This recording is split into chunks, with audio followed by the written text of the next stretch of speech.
Bilal bin Rabah, muazin Rasulullah, simbol persamaan derajat dan simbol perlawanan. Bilal bin Rabah adalah seorang laki-laki berkulit hitam, berbadan kurus dan tinggi, berambut lebat dan berjambang tipis. Dan dia adalah orang yang berasal dari Habasyah. Dulunya Bilal ini adalah seorang budak belian dan dimerdekakan oleh Abu Bakar radhiyallahu anhu. Bilal adalah orang yang mengumandangkan seruan Islam dan menggoyahkan kaki-kaki berhala. Dialah satu dari keajaiban keimanan dan kejujuran, dan dialah keajaiban Islam serta bukti kedahsyatan Islam. Dia juga adalah sosok laki-laki yang dikenal baik oleh seluruh umat muslim di penjuru dunia tentang bagaimana kiprahnya dalam perjuangan Islam, sebagaimana orang-orang mengenal siapa dan bagaimana kiprah dari dua khalifah terbesar dalam Islam, yaitu Abu Bakar dan Umar. Jikalau kita berada di belahan bumi manapun, kemudian kita bertanya kepada setiap anak-anak di seluruh belahan bumi tersebut, dan anak-anak ini masih duduk di bangku sekolah dasar, lalu kita bertanya, siapakah Bilal bin Rabah? Pasti mereka menjawab, Bilal bin Rabah adalah muazin Rasulullah yang sebelumnya adalah seorang budak belian yang disiksa oleh tuannya dengan satu batu yang sangat besar di tengah terik panas matahari agar ia meninggalkan Islam. Namun ia menjawab, Ahad, Ahad, artinya Allah Maha Esa. Jadi teman-teman bisa lihat bagaimana Islam menjadikan Bilal dikenang sepanjang masa. Padahal sebelum menjadi muslim, Bilal ini hanyalah seorang budak belian yang menggembalakan unta majikannya dengan imbalan yang sangat sedikit, yaitu hanya beberapa butir kurma. Coba bayangin teman-teman, betapa beratnya menjadi seorang budak. Dan kalau bukan karena Islam, bisa dipastikan Bilal ini akan menjadi seorang budak sampai ajal menjemputnya. Dan tidak ada seorang pun yang akan mengenangnya. Dengan keimanan yang sangat kuat dan kehebatan Islam yang dia anut, telah mengubah kehidupannya, bahkan mengubah posisi dirinya dalam kehidupan manusia. Ia terdaftar dalam Islam yang kiprahnya tidak pernah terlupakan. Hitamnya warna kulit, rendahnya kasta, dan hinanya budak belian tidak menutup pintu baginya untuk menempati posisi mulia setelah ia masuk Islam. Itu semua Bilal peroleh dari kejujuran, kesungguhan, kesucian hati, dan perjuangan tiada henti. Pada awalnya masyarakat banyak yang menilai atau mengira budak belian itu atau budak belian seperti Bilal tidak memiliki asal usul yang jelas, tidak memiliki keluarga, dan tidak memiliki hak apapun, sampai-sampai tidak memiliki hak untuk mengatur hidupnya sendiri. Jadi semua gerak-geriknya harus mengikuti berdasarkan perintah dari tuannya, dan dunianya adalah bersama dengan unta dan hewan gembalaan. Saat itu masyarakat jahiliyah mengira orang seperti Bilal tidak mungkin melakukan sesuatu dan tidak mungkin menjadi sesuatu. Berarti emang bener-bener hina banget gitu ya. Jadi ngebayanginnya juga ngeri banget gitu ya. Ternyata dugaan mereka atau masyarakat jahiliyah ini salah besar atau keliru. Buktinya Bilal mampu menjadi orang beriman sementara mereka tidak, dan dia menjadi muazin pertama bagi Rasulullah dan Islam. Suatu tugas yang menjadi impian setiap pembesar Quraisy yang telah masuk ke dalam Islam dan menjadi pengikut Rasulullah SAW. Dan benar, dia adalah Bilal bin Rabah. Jadi ini sangat sungguh luar biasa gitu ya. Kita lanjut, Ibu Bilal. Ibu Bilal sendiri adalah seorang budak belian juga, sama seperti Bilal, dan menjadi budak di Bani Jum'ah di kota Mekah. Jadi Ibu Bilal sama Bilal ini sama, menjadi budak di Bani Jum'ah di kota Mekah. Kehidupan Bilal tidak berbeda dengan budak lainnya. Hari-harinya berlalu dengan hampa, dan Bilal mulai mendengar tentang Muhammad ketika orang-orang Mekah mulai membicarakannya, terutama Umayyah bin Khalaf. Dia adalah salah satu tokoh pembesar kaum Quraisy, sekaligus menjadi tokoh utama di Bani Jum'ah, di tempat Bilal mengabdi. sering banget Bilal mendengar Umayyah membicarakan Rasulullah dengan pembicaraan yang penuh kebencian, kemarahan, dan prasangka buruk. Meskipun pembicaraan Umayyah ini penuh dengan kebencian dan kemarahan, namun gambaran tentang Muhammad dan agama barunya ini bisa ditangkap oleh Bilal, karena yang Bilal lihat, Muhammad dan agama barunya ini mengajarkan hal yang berbeda dengan kondisi masyarakat saat itu. Bilal juga menangkap bahwa Umayyah dan para pembesar lainnya mengakui kemuliaan dan kejujuran Muhammad SAW. Bilal juga mendengar ketakjuban dan kebingungan mereka menyikapi agama baru yang dibawa Muhammad. Jadi ada yang bilang atau berpendapat bahwasannya Muhammad itu tidak pernah berdusta. Muhammad bukan tukang sihir. Muhammad tidak gila. Namun kita harus menuduhnya sebagai pendusta, tukang sihir, dan orang gila agar masyarakat ini tidak berlomba-lomba mengikuti agamanya. Jadi sebenarnya Nabi Muhammad SAW ini dituduh sama mereka, sama para pembesar kaum Quraisy. Jadi Bilal yang mendengar mereka membicarakan sifat-sifat Muhammad, yaitu yang bersifat jujur, selalu menepati janji, pribadi yang luhur, berakhlak mulia, berhati bersih, dan cerdas. Masya Allah, sungguh luar biasa kepribadian Rasulullah ini. Semoga kita juga bisa ya, sedikit demi sedikit, agar bisa berkepribadian seperti beliau. Dan yang didengar lagi oleh Bilal adalah mereka berbisik-bisik tentang kebencian mereka kepada Nabi Muhammad SAW. Mereka juga khawatir akan lunturnya kemuliaan Quraisy, di mana pada saat itu Quraisy menjadi pusat agama dan peribadatan di tanah suci. Dan mereka juga merasa iri kepada Bani Hashim. Karena apa? Karena nabi baru ini muncul dari kalangan Bani Hashim, bukan dari kabilah mereka gitu ya. Bukan dari kalangan Bani Hashim. Suatu hari Bilal mendapat cahaya ilahi, hatinya tergetar oleh sentuhan cahaya itu. Lalu Bilal datang kepada Rasulullah dan masuk Islam.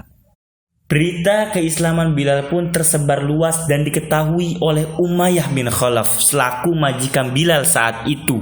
Dan Umayyah merasa sangat malu, seakan mendapat tamparan keras di wajahnya, karena budak beliannya ini telah masuk Islam.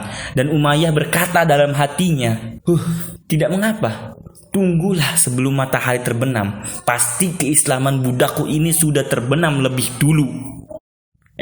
Taunya ketika matahari sudah terbenam, tapi tidak diikuti dengan terbenamnya keislaman Bilal. Justru sebaliknya, di masa yang akan datang nanti, ketika matahari terbenam, sembari membenamkan berhala-berhala jahiliyah dan para pemujanya. Kiprah Bilal dalam sejarah kehidupan bukan hanya kemuliaan bagi Islam, tapi bagi seluruh umat manusia. Bilal telah mampu menghadapi berbagai macam siksaan dengan penuh kesabaran dan ketangguhan tiada tara. Seakan Allah menjadikan Bilal sebagai simbol teladan bahwa hitamnya kulit dan statusnya sebagai budak belian sama sekali tidak menghalangi kebesaran jiwa ketika jiwa telah mengenal Tuhannya dan mengetahui apa yang harus dilakukannya. Sekarang berkaca pada diri kita masing-masing, sudah sejauh mana perjuangan kita dalam menegakkan kebenaran, yang mana ujian yang kita terima tidak seberat ujian Bilal. Dan semoga kita selalu senantiasa berusaha memperbaiki diri. Amin. Lanjut ke cerita, Bilal telah memberikan banyak pelajaran kepada orang-orang di zamannya dan di setiap zaman bahkan, baik kepada orang seagama ataupun tidak seagama. Pelajarannya adalah kemerdekaan jiwa dan kebebasan nurani tidak dapat ditukar dengan emas sebanyak apapun dan tidak akan goyah dengan siksaan seberat apapun. Tanpa baju dan celana panjang, Bilal dibaringkan di atas bara dengan tujuan agar Bilal ini meninggalkan agamanya. Namun tetap Bilal menolaknya. Dan Rasulullah juga telah menjadikan budak Habsyi ini. Jadi budak Habsyi itu budak yang berasal dari Habasyah. adalah Bilal sebagai teladan bagi umat manusia. Bilal dibaringkan di atas pasir yang telah berubah menjadi pasir neraka yang sangat panas. Lalu ditambah lagi ditindihin sama batu yang besar, yang mana batu ini juga sangat panas, teman-teman. Siksaan kejam dan biadab yang mereka lakukan atau orang-orang kabilah Jum'ah lakukan secara berulang-ulang setiap harinya. Sampai-sampai beberapa algojo juga merasa kasihan dengan Bilal. Sebenarnya Bilal bisa aja pura-pura memuji berhala supaya selamat dari siksaan itu. Tapi Bilal tidak mau. Walaupun cuman pura-pura, gak mau Bilal. Dan walaupun cuman satu kata juga tetap Bilal gak mau. Dan sebagai gantinya Bilal melantunkan slogan abadinya, yaitu Ahad, Ahad. Para algojo berkata, sebutlah Tuhan Lata dan Uzza. Namun Bilal tetap menyebut Ahad-Ahad. Dan konsekuensinya Bilal harus tetap menahan teriknya matahari dan panasnya batu padang pasir yang berat. Ketika sore hari batu itu dilepas dan Bilal diikat di tiang kayu. Lalu mereka nih, para algojo ini menyuruh anak-anak untuk melempari batu ke arah Bilal. Tapi hebatnya Bilal tetap mengatakan Ahad, Ahad, Ahad. Di malam harinya mereka kabilah Jum'ah memberikan tawaran kepada Bilal dengan tawaran begini, besok kamu harus mengatakan yang baik-baik kepada Tuhan-Tuhan kami. Katakanlah Tuhanku adalah Lata dan Uzza, maka kami akan melepaskanmu, kata orang kabilah Jum'ah. Tapi Bilal malah menggelengkan kepala dan berkata Ahad, Ahad. Umayyah pun sangat marah sekali dan geram. Kemudian memukuli Bilal dan berkata, kesialan apa yang kamu bawa untuk kami, hai budak celaka? Demi Tuhan Lata dan Uzza, akan aku jadikan kamu sebagai contoh bagi bangsa budak dan majikan-majikan mereka. Dengan hati yang teguh dan suci, Bilal tetap menjawab Ahad, Ahad. Masya Allah. Tawar-menawar pun terus berlangsung sampai ada tokoh yang lain. Jadi tokoh dari kabilah Jum'ah yang lain ini berpura-pura kasihan kepada Bilal. Mereka bilang, Umayyah, lepaskanlah dia. Demi Tuhan Lata, dia tidak akan disiksa lagi. Bilal adalah bagian dari kami dan ibunya juga. Kemudian Bilal menatap satu persatu wajah para pendusta itu dengan tajam. Dan dengan senyuman indahnya dia berkata dengan sangat tenang dan berwibawa mengucapkan Ahad, Ahad, Ahad. Dan ketika waktu pagi tiba dan siang pun datang, Bilal dibawa lagi ke padang pasir. Dia hadapi siksaan dengan penuh kesabaran, ketabahan, keteguhan dan tak tergoyahkan. Pada saat itu datanglah Abu Bakar mendatangi mereka yang sedang menyiksa Bilal. Dan Abu Bakar berkata, apakah kalian akan membunuh seseorang karena dia mengatakan Tuhanku adalah Allah? Dan berkata lagi Abu Bakar kepada Umayyah, berilah harga yang lebih mahal dari harganya dan biarkan dia merdeka. Jadi Abu Bakar ini membeli Bilal dan memerdekakannya. Mereka akhirnya menerima tawaran Abu Bakar dan sejak saat itu Bilal bukan lagi budak belian. Ia sama seperti orang-orang merdeka lainnya. Setelah Rasulullah SAW bersama kaum muslimin hijrah dan menetap di Madinah, beliau pun mensyariatkan azan untuk melakukan sholat. Dan orang yang dipilih oleh Rasulullah sebagai muazin pertama sekaligus yang mengumandangkan azan pertama kali adalah Bilal bin Rabah. Orang yang selalu menyerukan ahad-ahad ketika sedang disiksa pada saat 13 tahun yang lalu. Hari itu Rasulullah memilihnya sebagai muazin pertama dalam sejarah Islam. Dan dengan suaranya yang merdu dan tinggi, lantunan demi lantunan azan menyirami hati kaum muslimin. Dengan bunyi contoh Allahu Akbar sampai akhir, sampai la ilaha illallah.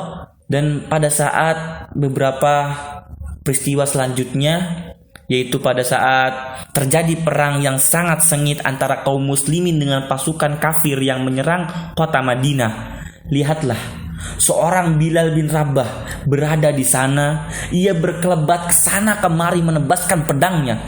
Dan inilah perang pertama yang diterjuni oleh kaum muslimin, yaitu perang Badar. Ya, di perang Badar Rasulullah memerintahkan pasukannya agar menjadikan kata-kata ahad-ahad ini sebagai slogan perang saat itu. Pada awalnya Umayyah bin Khalaf, mantan majikan Bilal yang telah menyiksanya dengan sangat kejam dan biadab, berniat tidak ikut perang. Tapi tiba-tiba Umayyah didatangi oleh Uqbah bin Abi Mu'id yang membawa mijmar. Jadi mijmar ini adalah sebuah dupa yang biasa digunakan oleh wanita untuk membakar kayu wangi. Dupa itu diletakkan oleh Uqbah di hadapan Umayyah sembari berkata, "Hai Umayyah, gunakanlah dupa ini. Kamu ternyata seorang wanita ya." Jadi si Umayyah ini diejek atau dikatain banci lah sama Uqbah gara-gara gak ikut perang. Setelah Uqbah mengejek Umayyah, secara otomatis Umayyah pasti marah dong. Dan dia langsung bergegas berangkat perang bersama pasukan yang lainnya. Ternyata di balik kejadian ini menyimpan sebuah rahasia.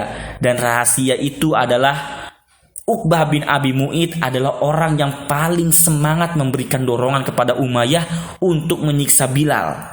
Dan kaum muslimin tak berdaya lainnya. Dan sekarang Uqbah mendesak Umayyah untuk ikut perang Badar, yang mana perang ini adalah perang yang menjadi kuburan mereka berdua, yaitu Umayyah dan Uqbah. Jadi Uqbah adalah orang yang mendorong Umayyah menyiksa orang-orang Islam, dan dia juga yang menyeret Umayyah menemui kematiannya. Dan di tangan siapa Umayyah menemui kematiannya? Ya benar, di tangan Bilal. Bilal membunuhnya dengan tangannya sendiri. Tangan yang dulunya dirantai oleh Umayyah dan tubuh yang disiksa habis-habisan. Dan pada hari ini di perang Badar, tangan inilah yang mengantarkan Al-Gojo Quraisy atau si Umayyah ini pada kematiannya. Tentu semua ini adalah hal yang telah diatur oleh Allah.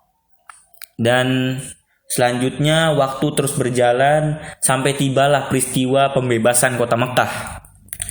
Dengan membawa 10.000 pasukan kaum muslimin, Rasulullah memasuki kota Mekah dengan membaca tahmid dan takbir.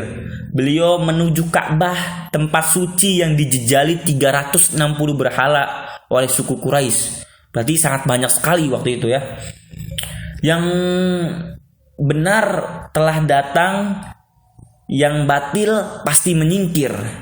Mulai hari ini tidak ada lagi Lata, Uzza atau Hubal.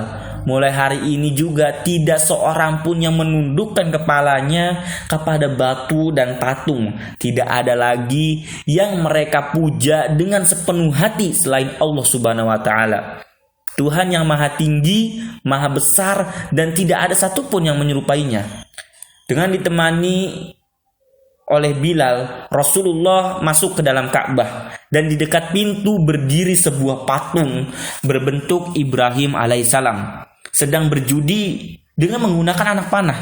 Rasulullah yang melihat itu sangat-sangat marah dan berkata, "Semoga Allah membinasakan mereka. Nenek moyang kita tidak pernah berjudi. Ibrahim bukan orang Yahudi dan bukan juga orang Nasrani. Dia seorang Muslim dan sama sekali tidak pernah melakukan kemusyrikan." Rasulullah pun memerintahkan Bilal untuk naik ke atas masjid untuk mengumandangkan azan. Maka Bilal pun mengumandangkan azan. Sungguh pada saat itu adalah saat-saat yang paling mengharukan. Coba kita rasakan pada saat kejadian itu, kita berada di tengah-tengah kejadian itu dan ikut serta menyaksikan. Sungguh sangat luar biasa teman-teman. Sementara itu, orang-orang kafir yang berada di rumah mereka masing-masing masih tidak percaya dengan kejadian ini. Dan banyak yang mengeluarkan berbagai macam pertanyaan. Inikah Muhammad dan orang-orang miskin yang menjadi pengikutnya yang kemarin kita usir dari kota ini? Betulkah dia Muhammad dan pengikutnya yang sudah berjumlah sangat banyak? Pertanyaan demi pertanyaan terus mengusik kepala mereka. Sementara itu ada 3 orang bangsawan Quraisy sedang duduk dekat Ka'bah. Mereka tampak terpukul menyaksikan Bilal menginjak-injak berhala mereka, lalu mengumandangkan azan yang menembus seluruh penjuru Mekah bagai tiupan angin di musim semi. Ketiga orang itu adalah Abu Sufyan bin Harb, dan dia sudah masuk Islam beberapa saat yang lalu. Kemudian ada Attab bin Usaid dan Harith bin Hisham. Keduanya belum masuk Islam. Dengan mata tertuju ke Bilal yang sedang mengumandangkan azan, Attab berkata, Tuhan telah memuliakan Usaid dengan tidak mendengarkan seruan ini agar tidak mendengarkan sesuatu yang dibencinya.